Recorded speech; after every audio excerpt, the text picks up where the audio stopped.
নমস্কার, আমি রাখি শাস্ত্রী। অতি মহত্বপূর্ণ পূর্ণিমা হতে চলেছে, সেটি পালিত হবে 12ই ফেব্রুয়ারি, মাঘী পূর্ণিমা। পূর্ণিমা লাগছে মঙ্গলবার 11ই ফেব্রুয়ারি সন্ধ্যে 6:57 হইতে, এবং তিথিটা ছেড়ে যাবে, পূর্ণিমা তিথি ছাড়বে পরের দিন 12ই ফেব্রুয়ারি বুধবার 7:08 সন্ধ্যাবেলায়। তার মানে উদয় তিথি হিসাবে 12ই ফেব্রুয়ারি বুধবার পূর্ণিমা পালিত হবে। এই দিন স্নান ও দানের অতি মহত্ব আছে।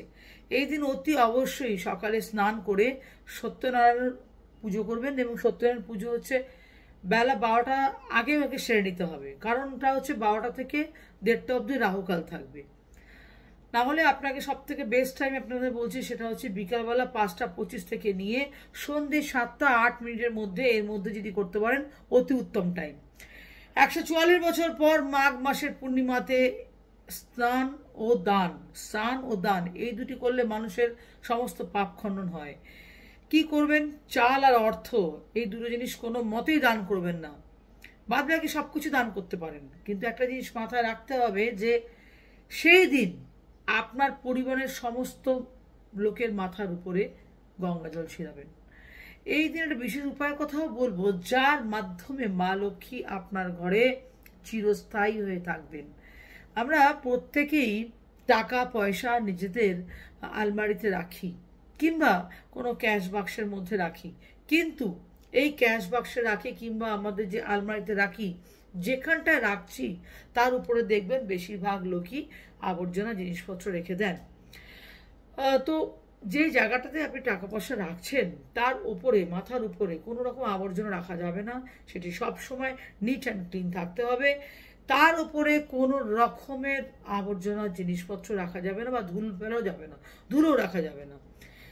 সবসময় পরিষ্কার পরিচ্ছন্ন করে রাখতে হবে, এবং যেখানে টাকা পয়সা রাখছেন সেখানেও সেই টাকা পয়সার জায়গাটাও পরিষ্কার পরিচ্ছন্ন রাখবেন। চেষ্টা করবেন, আলমারি আমরা এনে রেখে দিই, কিন্তু আলমারিটা কিন্তু সহজে মোছামুছি করি না। সমস্ত কিছু মোছামুছি করে পরিষ্কার করি, কিন্তু আলমারির পেছন দিকটা আমরা কখনোই পরিষ্কার করি না, বা মাথা পরিষ্কার করি না। চেষ্টা করবেন প্রত্যেক দিন, না হলেও সপ্তাহে অ্যাটলিস্ট একদিন হলেও আলমারির পেছন দিকে এবং মাথার উপরে ভালো করে পরিষ্কার পরিচ্ছন্ন করে রাখবেন, এবং আলমারিকে সবসময় গুছিয়ে রাখবেন।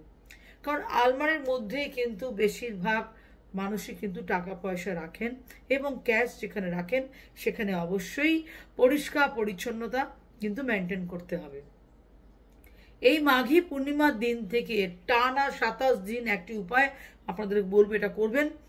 সামান্য জিনিস দিয়ে আপনারা করবেন এই উপায়টি। একটি পান পাতা নেবেন, তার মধ্যে 3টে লবঙ্গ, 3টি এলাচ এবং একটি দারচিনির টুকরো নেবেন। নিয়ে সেটাকে যেমন পানের আমরা খিলি করি না, সেইভাবে পানের খিলি আপনারা সেভাবে করবেন। করার পরে সেটিকে একটা হলুদ কাপড়ের মধ্যে ভালো করে বাঁধবেন, হলুদ সুতো দিয়ে বাঁধবেন। তারপর সেটিকে নিজের ক্যাশ বাক্সে বা আলমারিতে যেখানে আপনি টাকা পয়সা রাখছেন সেখানে রেখে দেবেন।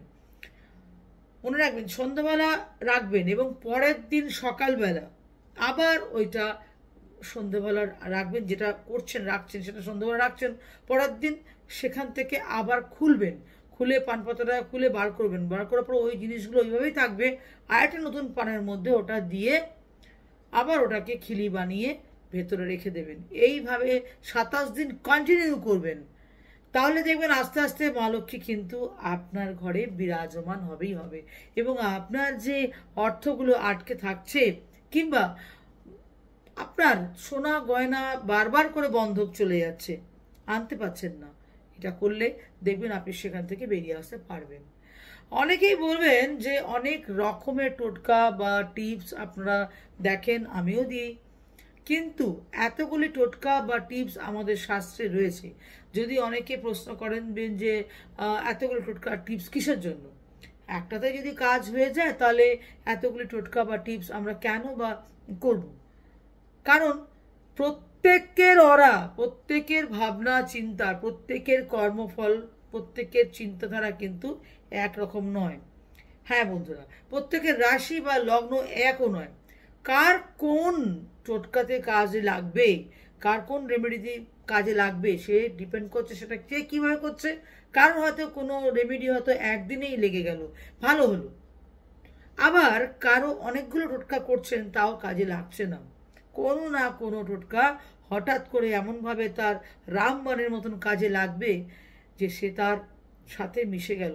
এবং টোটকাও কিন্তু কাজ করে বন্ধুরা, মানুষের নিজের কর্মফলের উপরেই রেমেডি কাজ করে। আপনি কতটা শ্রদ্ধার সাথে ভালোবাসার সাথে এই টোটকা করবেন, কতটা সততার সাথে এই টোটকাটা করবেন, সেটা ডিপেন্ড করে আপনার নিজের উপরে।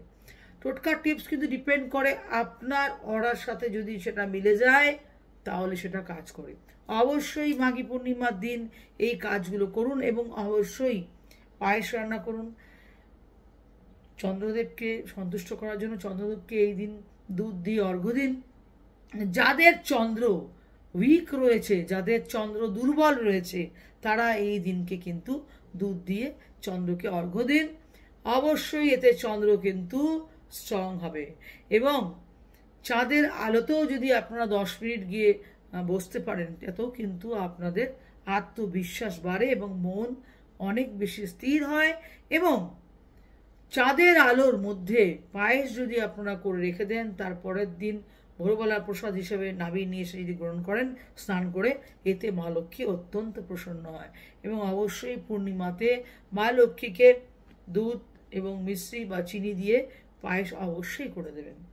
নমস্কার।